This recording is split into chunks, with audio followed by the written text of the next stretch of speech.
আচ্ছা, দেখো দ্বিতীয় অধ্যায়টার নাম হলো জীবকোষ এবং টিস্যু। আচ্ছা, এই অধ্যায়টা শুরু করার আগে আমরা এখানে একটা ছবি দেখতে পাচ্ছি এবং তার আগে আমরা জানবো যে জীব কাদেরকে বলা হচ্ছে। জীব হলো তারাই যাদের জীবন আছে এবং যারা ছোট থেকে বড় হয়, তাদেরকে বলা হচ্ছে কি জীব। এখন এই পৃথিবীতে যত জীব আছে তাদেরকে প্রধানত দুটো ভাগে ভাগ করা হয়েছে, একটাকে বলা হচ্ছে উদ্ভিদ আর একটাকে বলা হচ্ছে প্রাণী। এবং এরা প্রত্যেকের দেহ কী দিয়ে গঠিত? কোষ দিয়ে গঠিত। এখন এই কোষগুলো সাধারণত আমাদের যখন জীবন শুরু হয় তখন কিন্তু একটা মাত্র কোষই থাকে, এরপরে এটা বিভাজনের মাধ্যমে সংখ্যা বাড়তে থাকে এবং আমরা ধীরে ধীরে বহুকোষী জীবে পরিণত হই। ঠিক আছে, আমরা একটা উদ্ভিদের কথা যদি চিন্তা করি তাহলে দেখতে পাবো যে আমরা যখন মাটিতে একটা বীজ রোপণ করি তখন সেই বীজটা আস্তে আস্তে অঙ্কুরিত হয়, তারপরে ধীরে ধীরে সে বড় হতে থাকে, ছোট থেকে বড় হতে থাকে। এখন যে প্রক্রিয়ায় ওদের দেহটা বড় হয় সেটাকে বলা হচ্ছে এক ধরনের কোষ বিভাজন।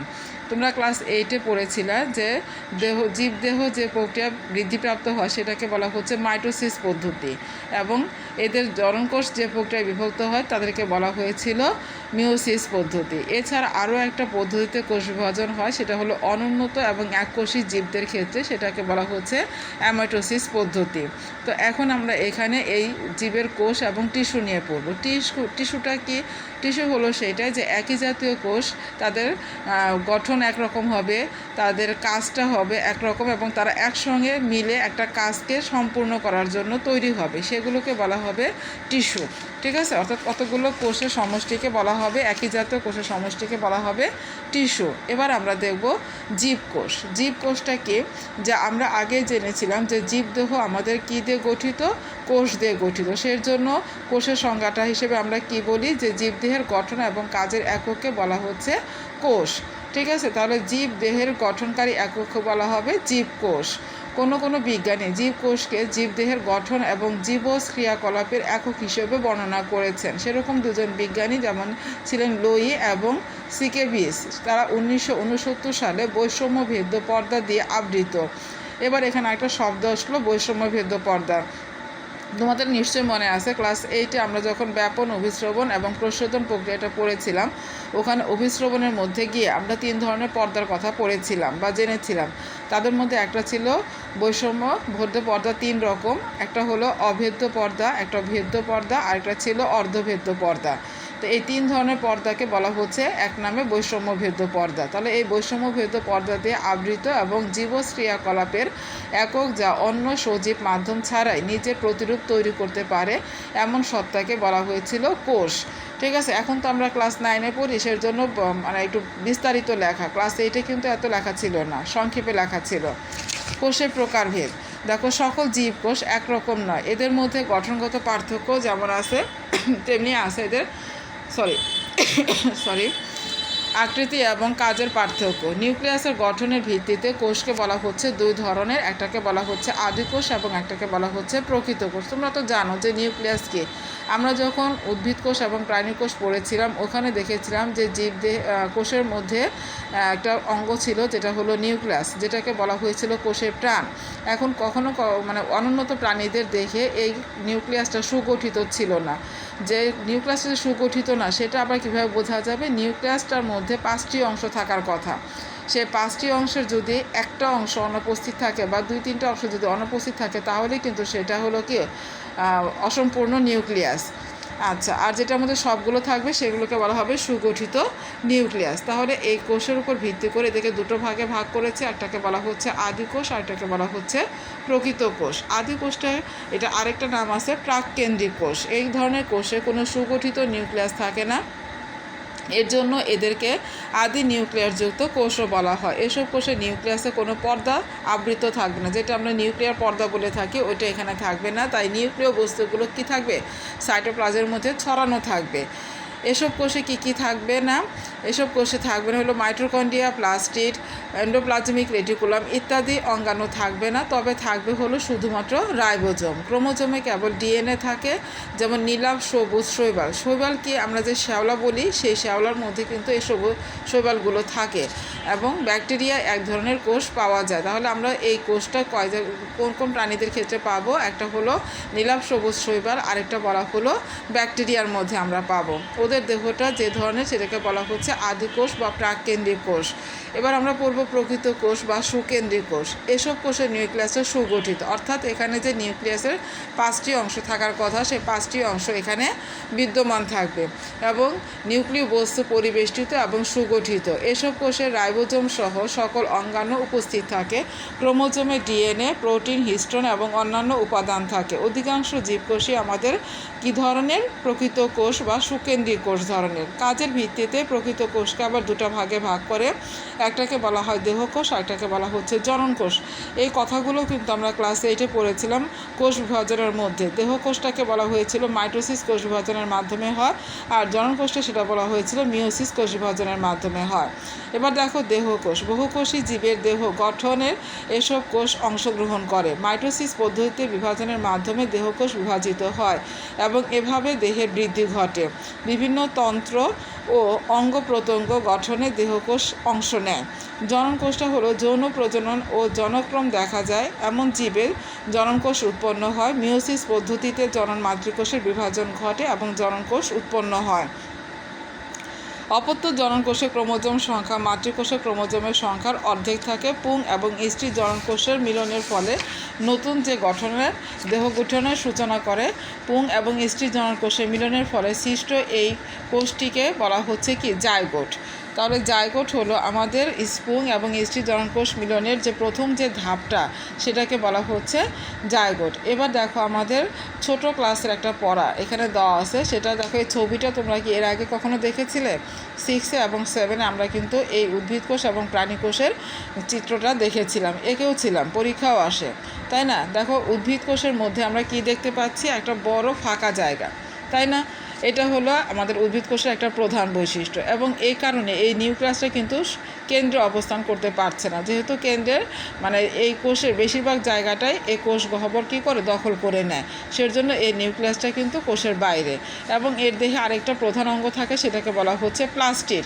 এই যে এখানে প্লাস্টিড হলো এই যে সবুজ রঙের যেগুলো, এগুলোকে বলা হচ্ছে প্লাস্টিড। এই প্লাস্টিড থাকার কারণে উদ্ভিদ করতে পারে নিজের খাবার নিজেরা তৈরি করতে পারে। প্রাণীর দেহের মধ্যে এটা থাকে না বলে সে কিন্তু এই খাবারটা তৈরি করতে পারে না। এবং উদ্ভিদ কোষে আমরা যে বড় একটা কোষ গহ্বর দেখতে পাই, প্রাণী কোষে কিন্তু এরকম কোনো বড় কোষ গহ্বর থাকে না।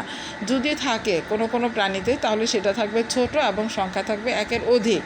আর এখানে আমরা দেখেছিলাম যে বড় একটা কোষ গহ্বর থাকার কারণে নিউক্লিয়াসটা একটু পাশে অবস্থান করে, আর প্রাণী কোষে নিয়ে যেহেতু কোষ গহ্বর থাকে না, সেজন্য নিউক্লিয়াসটা কিন্তু কেন্দ্রে অবস্থান করে। ঠিক আছে? এখানেও দেখো মাইটোকন্ড্রিয়া, এটার মধ্যেও কিন্তু মাইটোকন্ড্রিয়া আছে এবং মাইটোকন্ড্রিয়াকে বলা হয় কোষের শক্তিধর কেন্দ্র, অর্থাৎ এখানে এটাকে পাওয়ার হাউসও বলা হচ্ছে। এবার এখানে কি ছিল? আমাদের এই যে ফাঁকা জায়গাটা, এটাকে বলা হচ্ছে সাইটোপ্লাজম। আর এখানে যেটা আছে এটাও কিন্তু আমাদের সাইটোপ্লাজম। ঠিক আছে? এবং এর যে প্রাচীর, যেটা নাকি এই ভেতরের জিনিসগুলোকে ধরে রেখেছে, মানে অন্য কোষের সঙ্গে মিশতে দিচ্ছে না, সেটাকে বলা হচ্ছে কোষ প্রাচীর। আর আমাদের যেটা প্রাণী কোষের মধ্যে যেটা আছে, সেটাকে বলা হচ্ছে হলো আমাদের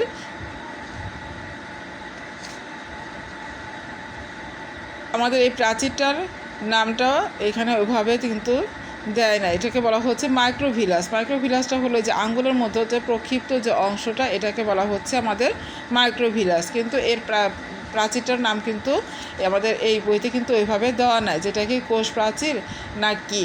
ঠিক আছে? আচ্ছা, তো প্রাণী কোষের যেটা থাকে সেটাকেও কিন্তু আমরা প্রাচীর বলি। ঠিক আছে? এটাকেও কিন্তু আমরা কোষ প্রাচীর বলবো, কারণ এটাও কি করছে যে এর ভেতরের জিনিসগুলোকে সে অন্য কোষের থেকে ভেতরের জিনিসগুলোকে আলাদা করে রাখছে, অর্থাৎ এই জিনিসগুলো যাতে ছড়ায় ছিটা না যায় তার জন্য একটা বাউন্ডারি তৈরি করে দিয়েছে। ঠিক আছে? এবং এই এর মধ্যে আরও কিছু জিনিস আছে, যেমন এইখানে দেখা যাচ্ছে এটাকে বলা হচ্ছে গোলজি বস্তু বা গোলজি বডি। এবং এখানে যে আমাদের রাইবোজোমগুলো আছে, এই রাইবোজোমগুলো যদি এন্ডোপ্লাজমিক জালিকার গায়ে লেগে থাকে তখন সেটা হয়ে যায় অমসৃণ এন্ডোপ্লাজমীয় জালিকা, আর যদি না লেগে থাকে তাহলে সেটাকে বলা হবে মসৃণ এন্ডোপ্লাজমীয় জালিকা। এটা আমাদের প্রাণীকোষও দেখতে পাই। তো এই ছবিটা কিন্তু আমাদের পরিচিত আছে, বা এই ছবির সাথে কিন্তু আমরা পরিচিতও আছি। এবার এই কোষগুলো সম্পর্কে একটু প্রাথমিক ধারণা আমরা একটু নিয়ে থাকি, যদিও আমরা ক্লাস 8 এবং 7 পড়ে আসছি, তারপর আমরা দেখি যে আমাদের এই বইতে কীভাবে লেখা আছে। যে কোষ প্রাচীরটা কি, যেটাকে বলা হচ্ছে যে উদ্ভিদ কোষের একটা অন্যতম গুরুত্বপূর্ণ বৈশিষ্ট্য হলো আমাদের কোষ প্রাচীর, যেটা মৃত এবং জড়বস্তু দিয়ে তৈরি। তাহলে আমাদের কোষ প্রাচীরটা কী দিয়ে তৈরি? মৃত এবং জড়বস্তু দিয়ে তৈরি। কোষ প্রাচীরের রাসায়নিক গঠন বেশ জটিল এবং এতে cellulose, hemicellulose, lignin, pectin, suberin নামক রাসায়নিক পদার্থ থাকে। তবে ব্যাকটেরিয়ার কোষ প্রাচীরে থাকবে প্রোটিন, লিপিড এবং পলিস্যাকারাইড, আর ছত্রাকের কোষ প্রাচীরে থাকবে হলো কাইটিন। ঠিক আছে। আর কোষ প্রাচীরে কিছু কাজ থাকে, যেমন কোষের দৃঢ়তা প্রদান করা, কোষের আকৃতি বজায় রাখা। ঠিক আছে। এবং পাশের কোষের সাথে প্লাজমোডেজমকে মানে হলো যে আণুবীক্ষণিক যে নালী আছে তার সৃষ্টির মাধ্যমে আমাদের যোগাযোগ রক্ষা করে এবং পানি এবং খনিজ লবণকে চলাচলে নিয়ন্ত্রণ করে থাকে। এবার দেখো প্রোটোপ্লাজম। কোষের ভেতরে যে অর্ধস্বচ্ছ থকথকে জেলির মতো যে বস্তু থাকে সেটাকে বলা হচ্ছে প্রোটোপ্লাজম। কোষঝিল্লি দিয়ে ঘেরা সব কিছুকে বলা হচ্ছে প্রোটোপ্লাজম। এমনকি কোষঝিল্লি দিয়েও প্রোটোপ্লাজমের নিজেও কিন্তু প্রোটোপ্লাজমের একটা অংশ। কোষঝিল্লি ছাড়াও এখানে আছে আমাদের সাইটোপ্লাজমীয় অঙ্গাণু এবং দেওয়া আছে কি নিউক্লিয়াস।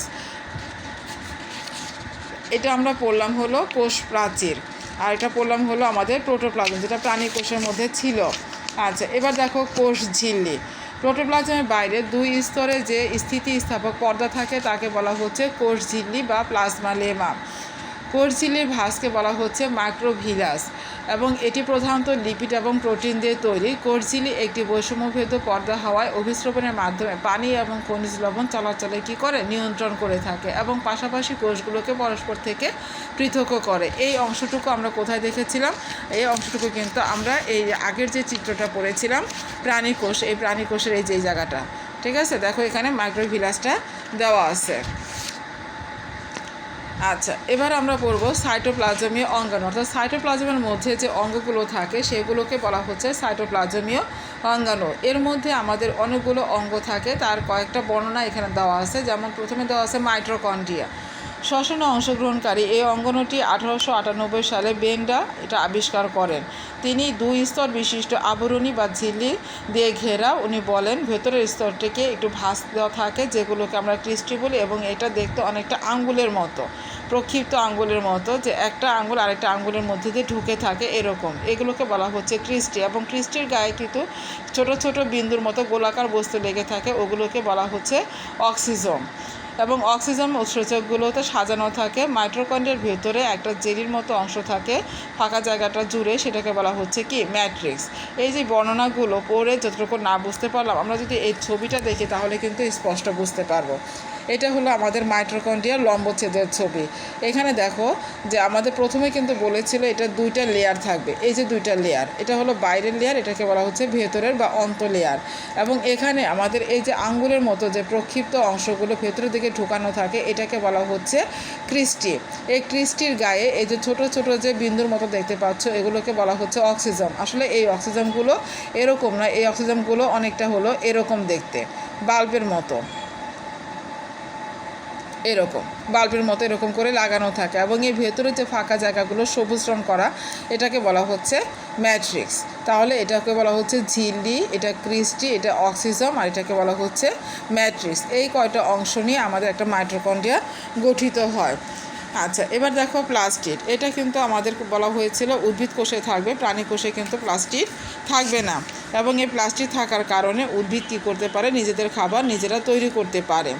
আচ্ছা, প্লাস্টিড উদ্ভিদ কোষের একটি গুরুত্বপূর্ণ অঙ্গাণু। প্লাস্টিডের প্রধান কাজ হলো খাদ্য প্রস্তুত করা, খাদ্য সঞ্চয় করা এবং উদ্ভিদ দেহকে বর্ণময় মানে রঙিন এবং আকর্ষণীয় করে পরাগায়নে সাহায্য করা।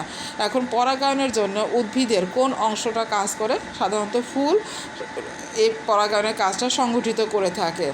আচ্ছা, এখন আমাদের উদ্ভিদ দেহে প্লাস্টিক 3 ধরনের থাকে। একটাকে বলা হচ্ছে ক্রোমোপ্লাস্ট, একটাকে বলা হচ্ছে ক্লোরোপ্লাস্ট, আর এটা হলো লিউকোপ্লাস্ট।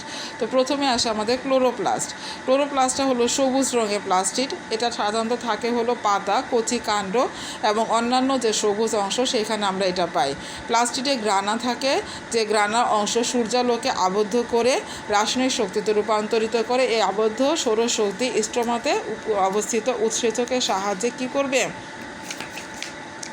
খাদ্য বায়ু থেকে যে আমরা কার্বন ডাই অক্সাইড নেই সেটা এবং কোষের ভেতরকার পানি ব্যবহার করে সরল শর্করা তৈরি করে, এবং এই শর্করাটাই হলো উদ্ভিদের খাবার, যেটাকে আমরা গ্লুকোজ বলে থাকি। এই প্লাস্টিকে ক্লোরোফিল থাকে, তাই এদেরকে সবুজ দেখায়। এছাড়া এতে ক্যারোটিনয়েড নামক এক ধরনের রঞ্জক পদার্থ থাকে। এখানে যে ছবিটা দেখতে পাচ্ছি এটা হলো আমাদের প্লাস্টিকের একটা চিত্র। ঠিক আছে, এটা কোন প্লাস্টিক? এটাকে বলা হচ্ছে ক্লোরোপ্লাস্ট। ক্লোরোপ্লাস্টের চিত্রটা এরকম। এবার আরেকটা যে প্লাস্টিক আছে সেটাকে বলা হচ্ছে ক্রোমোপ্লাস্ট। এগুলো সাধারণত রঙিন প্লাস্টিক হয়, সবুজ না। এসব প্লাস্টিকে আমাদের জ্যান্থোফিল, ক্যারোটিন, ফাইকোএরিথ্রিন, তারপর হলো ফাইকোসায়ানিন ইত্যাদি রঞ্জক পদার্থ থাকে, যে কারণে এটি কোনোটি হলুদ হয়, কোনোটি নীল, আবার কোনোটি কীরকম হয়, লাল হয়। এদের মিশ্রণজনিত কারণে ফুল, পাতা এবং উদ্ভিদের অন্যান্য অংশকে আকর্ষণীয় করে ফেলে এবং এটা পরাগায়নে সাহায্য করে। এবার দেখো লিউকোপ্লাস্ট। লিউকোপ্লাস্ট হলো এতে কোনো রং থাকবে না এবং এটা সাধারণত থাকে হলো উদ্ভিদের মূলে। তাহলে মূলে যে প্লাস্টিকটা থাকে সেটাকে বলা হচ্ছে লিউকোপ্লাস্ট। এবার আমরা আরেকটা অঙ্গ করব, সেটাকে বলা হচ্ছে গোলজি বস্তু। ঠিক আছে, এই গোলজি বস্তুকে বা গোলজি বস্তু কিংবা গোলগি বস্তু প্রধানত প্রাণী কোষে পাওয়া যায়, তবে অনেকে উদ্ভিদ কোষেও এদেরকে দেখা যায়। এটা সিস্টার্নি ও কয়েক ধরনের ভেসিকল দিয়ে তৈরি। এর পর্দায় বিভিন্ন উৎসেচক পানি বিয়োজন সম্পন্ন করে। ঠিক আছে, এটা হলো আমাদের গোলজি বস্তু। আচ্ছা, এবার দেখো এন্ডোপ্লাজমিক রেটিকুলাম। আমরা বলেছিলাম যে এন্ডোপ্লাজমিক রেটিকুলাম কিন্তু 2 ধরনের হয়, একটা হলো অমসৃণ, একটা হলো মসৃণ। আচ্ছা, এবার দেখো কোষ গহ্বর। কোষ গহ্বর হলো সাইটোপ্লাজমের কোষের মধ্যে যে আপাতত ফাঁকা স্থান দেখা যায় সেগুলোকে বলা হচ্ছে কোষ গহ্বর। বৃহৎ কোষ গহ্বর উদ্ভিদ কোষের একটা প্রধান বৈশিষ্ট্য, অর্থাৎ উদ্ভিদ কোষের মধ্যে একটা বিশাল ফাঁকা জায়গা থাকে, সেটাকে বলা হচ্ছে কোষ গহ্বর। এখানে এর প্রধান কাজ হলো কোষরস ধারণ করা।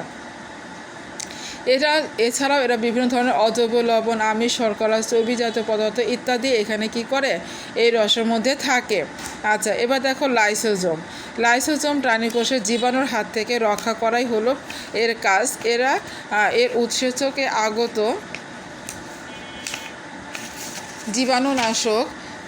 জীবাণুগুলোকে তারা কি করে ফেলে, হজম করে ফেলে। এর পরিপাক করার উৎসেচকগুলো একটি পর্দা দিয়ে আলাদা করে থাকে, তাই অন্যান্য অঙ্গাণু এর সংস্পর্শে এলে তাকে কি করে ফেলে, এগুলো হজম করতে হজম হয় না। দেহে অক্সিজেনের অভাব হলে বা বিভিন্ন কারণে লাইসোজোমের পর্দা ক্ষতিগ্রস্ত হলে তখন এর আশেপাশের অঙ্গগুলো নষ্ট হয়ে যায়, কখনো কোষটি মারা যেতে পারে। এবার কোষবিহীন সাইটোপ্লাজমের কয়েকটি অঙ্গাণু, যেমন কোষ কঙ্কাল। কোষ ঝিল্লি অতিক্রম করে কোষের ভেতরে ঢুকলে প্রথমে কোষ কঙ্কাল নজরে পড়বে। সেটি লম্বা এবং মোটা চিকন মিলিয়ে অসংখ্য দড়ির মতো বস্তু, যা কোষের চারদিকে জালের মতো ছড়িয়ে রয়েছে। এরপর থাকবে রাইবোজোম। প্রাণী এবং উদ্ভিদ উভয় ধরনের কোষে এদেরকে পাওয়া যায়। এই ঝিল্লিবিহীন বা পর্দাবিহীন অঙ্গাণুটি প্রধানত প্রোটিন সংশ্লেষণে সাহায্য করে থাকে। সেন্ট্রোজোম। এরা প্রাণী কোষের বৈশিষ্ট্য, প্রধানত প্রাণী কোষে এদেরকে পাওয়া যায়। এটা হলো আমাদের সেন্ট্রোজোমের ছবি, এবং এখানে আমরা আরেকটা দেখব, সেটাকে বলা হচ্ছে কোষের আরেকটা অঙ্গাণু গুরুত্বপূর্ণ, যেটাকে বলা হচ্ছে কোষের প্রাণ, সেটাকে বলা হলো কি নিউক্লিয়াস। এই নিউক্লিয়াসের মধ্যে দেখো আমরা 5টা অংশ দেখতে পাচ্ছি। একটাকে বলা হচ্ছে নিউক্লিয়ার মেমব্রেন। এটা হলো বাইরের যে আবরণ, আর মাঝখানে যে ফাঁকা জায়গা, যে একটা ছিদ্র, সেটাকে বলা হয় নিউক্লিয়ার রন্ধ্র। ভেতরে যে ঘন একটা বস্তু থাকে সেটাকে বলা হচ্ছে নিউক্লিয়াস, এবং এর মধ্যে দড়ির মতো যে অংশ সেটাকে বলা হচ্ছে নিউক্লিয়ার রেটিকুলাম, এবং এর মধ্যে জেলির মতো একটা বস্তু থাকে, যার কারণে নিউক্লিয়াস এবং ক্রোমোজোমগুলোকে ভালো রাখে, সেটাকে বলা হচ্ছে নিউক্লিওপ্লাজম। আর আমরা কোষের মধ্যে একটা পেয়েছিলাম, সেটা ছিল সাইটোপ্লাজম। আর নিউক্লিয়াসের মধ্যে যেটা থাকে অর্ধতরল বা জেলির মতো, সেটাকে বলা হচ্ছে নিউক্লিওপ্লাজম। ঠিক আছে, এবার দেখো নিউক্লিয়াস বা কেন্দ্রিকা কাকে বলা হচ্ছে। জীবকোষের প্রোটোপ্লাজমে নির্দিষ্ট পর্দা ঘেরা ক্রোমোজোম বর্ণহীন বহনকারী সুস্পষ্ট যে বস্তুটি দেখা যায় সেটিকে বলা হচ্ছে কি নিউক্লিয়াস। এর আকৃতি বিভিন্ন রকমের হতে পারে, শুধু যে গোল হবে তা না, কখনো এটা ডিম্বাকারও হয়, আবার নলাকারও হয়। সিভ কোষ এবং লোহিত রক্তকণিকায় নিউক্লিয়াসটা থাকবে না, এবং নিউক্লিয়াসের বংশগতির একটা বৈশিষ্ট্য থাকে যেটাকে বলা হচ্ছে কি ক্রোমোজোম। এবার দেখো নিউক্লিয়ার ঝিল্লি, নিউক্লিয়াসকে ঘিরে রাখে যে ঝিল্লি তাকে বলা হচ্ছে নিউক্লিয়ার ঝিল্লি বা কেন্দ্রিকা ঝিল্লি বলা হয়। এটার দুইটা লেয়ার থাকে, দেখো ছবিতে দুইটা লেয়ার দেখা যাচ্ছে। এই ঝিল্লি লিপিড এবং প্রোটিনের সমন্বয়ে গঠিত। এবারে এখানে যে থকথকে যে জেলির মতো অংশ সেটাকে বলা হচ্ছে নিউক্লিওপ্লাজম। নিউক্লিয়ার ঝিল্লির ভেতরে জেলির মতো বস্তু থাকে বা রস থাকে, এটাকে বলা হচ্ছে নিউক্লিওপ্লাজম। নিউক্লিওপ্লাজমে নিউক্লিক অ্যাসিড থাকে, প্রোটিন থাকে, উৎসেচক থাকে এবং কতিপয় কিছু খনিজ পদার্থ থাকে। এবার দেখো নিউক্লিওলাস, সেটা কোনটা? এই যে ঘন যে বস্তুটা। নিউক্লিওপ্লাজমের মধ্যে ক্রোমোজোমের সাথে সংলগ্ন গোলাকার বস্তুকে বলা হচ্ছে নিউক্লিওলাস বা কেন্দ্রিকাণু বলা হয়। ক্রোমোজোমের মানে রংগ্রাহী যে অংশ থাকে তার সঙ্গে লেগে থাকে, এতে আরএনএ এবং প্রোটিন দিয়ে তৈরি থাকে এবং এতে রাইবোজোম সংশ্লেষণ করে। এবার আমরা আরেকটা অংশ পড়ব যেটাকে বলা হচ্ছে ক্রোমাটিন তন্তু। এটার আরেকটা পরিচয় আছে যেটা হলো আমাদের জীবদেহের বংশগতির ধারক এবং বাহক। কোষের বিশ্রামকালে অর্থাৎ যখন কোষ বিভাজন চলে না তখন নিউক্লিয়াসের কুণ্ডলী পাকানো সূক্ষ্ম সুতার মতো অংশ হচ্ছে ক্রোমাটিন জালিকা বা নিউক্লিয়ার রেটিকুলাম। কোষ বিভাজনের সময় এরা মোটা এবং খাটো হয়, তাই তখন তাদেরকে আলাদা আলাদা ক্রোমোজোম হিসেবে দেখা যায়। ক্রোমোজোমে অবস্থিত জিনগুলো বংশগতির গুণাবলীকে বহন করে এক প্রজন্ম থেকে অন্য প্রজন্মে নিয়ে যায়। কোনো একটি জীবের ক্রোমোজোমের সংখ্যা ওই জীবের জন্য কি থাকে? নির্দিষ্ট থাকে। সেজন্য ক্রোমোজোমকে বলা হচ্ছে বংশগতির ধারক। আচ্ছা, এবার দেখো উদ্ভিদ কোষ এবং প্রাণী কোষ পরিচালনায় বিভিন্ন কোষের ভূমিকা। আমরা উদ্ভিদ টিস্যুটা দেখব যে উদ্ভিদে বিভিন্ন একই অথবা বিভিন্ন ধরনের প্রকারের একগুচ্ছ কোষ একত্রিত হয়ে যদি একই কাজ করে এবং তাদের উৎপত্তি যদি অভিন্ন হয় তখন তাদের টিস্যু বা কলা বলা হয়। টিস্যু হলো দুই ধরনের, একটাকে বলা হচ্ছে ভাজক আর একটাকে বলা হচ্ছে স্থায়ী টিস্যু। এখন টিস্যু আবার তিন ধরনের হতে পারে, মানে স্থায়ী টিস্যু তিন ধরনের হয়। একটাকে বলা হচ্ছে সরল টিস্যু, জটিল টিস্যু, আর একটাকে বলা হচ্ছে ক্ষরণকারী বা নিঃস্রাবী টিস্যু। এখানে শুধু সরল এবং জটিল টিস্যু নিয়ে আমাদের ক্লাস 9-10 বইতে আলোচনা করা হয়েছে। ক্ষরণকারী বা নিঃস্রাবী টিস্যু নিয়ে কোনো আলোচনা এখানে করা হয়নি। এখন দেখো সরল টিস্যুটা কি। যে টিস্যুর প্রতিটি কোষের আকার, আকৃতি এবং গঠনের দিক থেকে অভিন্ন তাকে বলা হচ্ছে সরল টিস্যু। আচ্ছা, এখন কোষের আকৃতির উপর ভিত্তি করে এই সরল টিস্যুকে আবার তিনটি ভাগে ভাগ করা হচ্ছে। একটাকে বলা হচ্ছে প্যারেনকাইমা, কোলেনকাইমা, আর একটাকে বলা হচ্ছে স্ক্লেরেনকাইমা। এই যে নিচে দেখো তিন প্রকার টিস্যুর ছবি দেওয়া আছে। প্রথমটাকে বলা হচ্ছে, যেটা কতে দেওয়া আছে সেটা হলো প্যারেনকাইমা, খতেটা হলো কোলেনকাইমা এবং গতে যেটা দেওয়া আছে সেটাকে বলা হচ্ছে স্ক্লেরেনকাইমা। প্যারেনকাইমা উদ্ভিদদেহের সব অংশে এটি উপস্থিতি লক্ষ্য করা যায়। এই টিস্যুর কোষগুলো জীবিত, সমব্যাসীয়, পাতলা প্রাচীরযুক্ত এবং প্রোটোপ্লাজম দিয়ে পূর্ণ। কোলেনকাইমাটা হলো এটা বিশেষ ধরনের প্যারেনকাইমা কোষ দিয়ে তৈরি। কোষ প্রাচীরে সেলুলোজ এবং পেকটিন জমা হয়ে পুরু হয়, তবে এদের কোষ প্রাচীরে অসমভাবে পুরু এবং কোনাগুলো অধিক মোটা, মানে পুরু হয়। স্ক্লেরেনকাইমা এই টিস্যুর কোষগুলো শক্ত, অনেকটা লম্বা এবং পুরু প্রাচীর বিশিষ্ট হয়। প্রোটোপ্লাজমবিহীন, লিগনিনযুক্ত এবং যান্ত্রিক কাজের জন্য নির্দিষ্ট কোষ দিয়ে গঠিত টিস্যুকে বলা হচ্ছে স্ক্লেরেনকাইমা। আচ্ছা, এবার দেখো যে উদ্ভিদদেহে দৃঢ়তা প্রদান এবং পানি এবং খনিজ লবণ পরিবহন করাই হলো প্রধান কাজ হলো স্ক্লেরেনকাইমা। এবার আমরা পড়ব ফাইবার বা তন্তু। এটা অত্যন্ত দীর্ঘ, পুরু, প্রাচীরযুক্ত, শক্ত এবং দুই প্রান্ত সরু, তবে কখনো কখনো ভোঁতাও হতে দেখা যায়। প্রাচীরের গায়ে ছিদ্র থাকে, এই ছিদ্রকে বলা হয় কূপ। অবস্থান এবং গঠনের ভিত্তিতে এদের আবার বিভিন্ন নাম দেওয়া হয়েছে, যেমন বাস্ট ফাইবার, সার্ভেস ফাইবার, একটা হলো জাইলেম তন্তু বা কাষ্ঠ তন্তু। স্ক্লেরাইট, এদেরকে স্টোন সেলও বলা হয়। এরা খাটো, সমব্যাসীয়, কখনো লম্বাটা আবার কখনো তারকাকার মতো হতে পারে।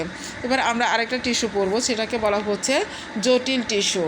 জটিল টিস্যু বিভিন্ন ধরনের কোষের সমন্বয়ে যে স্থায়ী টিস্যু তৈরি হয় তাকে বলা হচ্ছে জটিল টিস্যু। এরা উদ্ভিদে পরিবহনের কাজ করে, তাই এদের পরিবহন টিস্যুও বলা হয়ে থাকে। এই টিস্যু দু ধরনের, একটাকে বলা হচ্ছে জাইলেম, আর একটাকে বলা হচ্ছে ফ্লোয়েম। জাইলেমটা কি? জাইলেম আবার দুই ধরনের, একটাকে বলা হচ্ছে প্রাথমিক জাইলেম, আর একটা হলো গৌণ জাইলেম। তোমরা যখন অনার্স বা ইন্টার গিয়ে যখন কাণ্ড এবং মূলের প্রচ্ছদ করবে তখন এই ধরনের চিত্রটা দেখতে পাবা। ঠিক আছে, যে যখন আমরা মূলের প্রস্থচ্ছেদ করি বা কাণ্ডের প্রস্থচ্ছেদ করি তখন এরকম একটা স্ট্রাকচার দেখা যায়। সেখানে আমরা দেখতে পারি যে এখানে অনেকগুলো কোষ একসঙ্গে গুচ্ছ বেঁধে একটা কাজ সম্পূর্ণ করার জন্য প্রস্তুত থাকে বা তৈরি হয়, সেগুলোকে বলা হচ্ছে সাধারণত টিস্যু। আচ্ছা, তাহলে জাইলেম দুই ধরনের, একটাকে বলা হচ্ছে প্রাথমিক জাইলেম আর এটাকে বলা হচ্ছে গৌণ জাইলেম। প্রোক্যাম্বিয়াম থেকে সৃষ্ট জাইলেমকে বলা হয় প্রাথমিক জাইলেম, এবং প্রাথমিক বৃদ্ধি শেষে যেসব ক্ষেত্রে গৌণ বৃদ্ধি ঘটে সেখানে গৌণ জাইলেম সৃষ্টি হয়। প্রাথমিক জাইলেম দুই ধরনের। প্রাথমিক অবস্থায় একে প্রোটো জাইলেম এবং পরিণত অবস্থাটাকে মেটা জাইলেম বলা হয়। এবার দেখো যে জাইলেমকে আবার কয়েকটি ভাগে ভাগ করা হয়। তাদের একটাকে বলা হচ্ছে ট্রাকিট, একটা ভেসেল, আর একটাকে বলা হচ্ছে জাইলেম প্যারেনকাইমা এবং জাইলেম ফাইবার। এই দেখো তাদের ছবিটা, এটা হলো ট্রাকিটের ছবি, এটা ভেসেলের ছবি, আর এটা হলো জাইলেম ফাইবারের ছবি।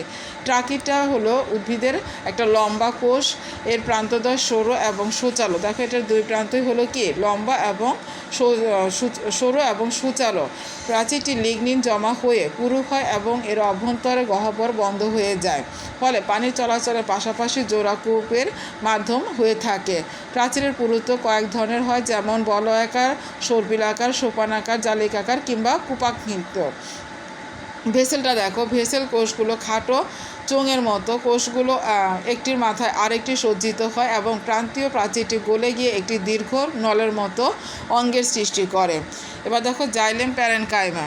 জাইলেমে অবস্থিত প্যারেনকাইমা, জাইলেম কোষকে বলা হচ্ছে জাইলেম প্যারেনকাইমা বা উড প্যারেনকাইমা। এদের প্রাচীর পুরু বা পাতলা হতে পারে। প্রাইমারি জাইলেম অবস্থিত প্যারেনকাইমা কোষ পাতলা প্রাচীরযুক্ত হয়ে থাকে। জাইলেম ফাইবার, জাইলেমে অবস্থিত স্ক্লেরেনকাইমা কোষই হচ্ছে জাইলেম ফাইবার। এদের উড ফাইবারও বলা হয়। এই কোষগুলো লম্বা, এদের দু প্রান্ত হলো সরু। পরিণত কোষে প্রোটোপ্লাজম থাকে না বলে এরা হলো মৃত। ফ্লোয়েম, উদ্ভিদের কাণ্ডে এরা জাইলেমের সাথে একত্রে পরিবহন টিস্যু গুচ্ছ তৈরি করে। সিগন্যাল সঙ্গী কোষ ফ্লোয়েম প্যারেনকাইমা এবং ফ্লোয়েম তন্তু দিয়ে সাধারণত একটা ফ্লোয়েম টিস্যু গঠিত হয়। এখানে আমরা কয়েকটা অংশ দেখতে পাই। একটাকে বলা হচ্ছে সিপ কোষ, সঙ্গী কোষ, ফ্লোয়েম প্যারেনকাইমা, আরেকটা হলো ফ্লোয়েম ফাইবার বা তন্তু। ঠিক আছে, তো শিক্ষার্থীরা আমরা এরপরে আজকে আমরা শুধু উদ্ভিদ টিস্যুটা নিয়ে আলোচনা করলাম। নেক্সট ক্লাসে আমরা আলোচনা করব প্রাণী টিস্যু নিয়ে। ঠিক আছে, সে পর্যন্ত তোমরা সবাই ভালো থেকো, সুস্থ থেকো।